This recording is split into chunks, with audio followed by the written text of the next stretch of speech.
മോഷ്ടിച്ച സ്വർണം വീട്ടിൽ തിരിച്ചെത്തിച്ച് മാതൃകയായി മോഷ്ടാവ് പിടിക്കപ്പെടുമെന്നായപ്പോൾ കള്ളന് മാനസാന്തരം സംഭവിച്ചതാകാമെന്നാണ് പോലീസ് കരുതുന്നത്. കോഴിക്കോട് മുക്കത്ത് വീടിന്റെ ഓട് പൊളിച്ച് മോഷ്ടിച്ച 30 പവൻ സ്വർണമാണ് പ്രതി വീട്ടിൽ തിരിച്ചെത്തിച്ചത്. തോട്ടുമുക്കം കുമരനെല്ലൂർ സെറീനയുടെ വീട്ടിൽ നിന്ന് കഴിഞ്ഞ ആഴ്ചയാണ് 30 പവൻ സ്വർണ്ണാഭരണങ്ങൾ മോഷണം പോയത്. മുക്കം പോലീസ് കേസെടുത്ത് അന്വേഷിക്കുന്നതിനിടെയാണ് ഇന്ന് വീട്ടിൽ സ്വർണം തിരിച്ചെത്തിയത്. വീട്ടുകാർ വിരുന്നിന് പോയ തക്കം നോക്കി രാത്രി 8 മണിക്കും 10 മണിക്കുമിടയിൽ ഓടിളക്കി അകത്ത് കയറിയ മോഷ്ടാവ് 30 പവൻ സ്വർണം കൈക്കലാക്കി. ബന്ധുവീട്ടിൽ സൽക്കാരത്തിന് പോയി തിരിച്ചെത്തിയ സെറീനയും മകളും മുറിയിലെ അലമാരയുടെ അടിയിലായി പെട്ടികളിൽ സൂക്ഷിച്ചിരുന്ന 20 ലക്ഷത്തോളം രൂപ വരുന്ന 30 പവൻ സ്വർണം മോഷണം പോയതാണ് കണ്ടത്.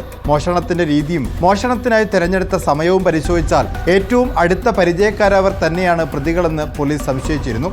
അന്വേഷണം അടുത്തെത്താറായെന്ന് തിരിച്ചറിഞ്ഞതോടെ പ്രതി തന്നെ സ്വർണം തിരിച്ചെത്തിച്ചെന്നാണ് പോലീസ് നിഗമനം. ഈ ബക്കറ്റില് ഉള്ളില് കൊണ്ടിട്ട നിലയിലാണ് നമുക്ക് സാധനം കിട്ടിയിട്ടുള്ളത്.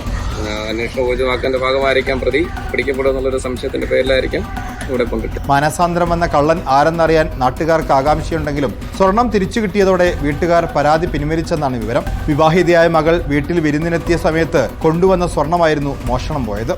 റിപ്പോർട്ടർ, കോഴിക്കോട്.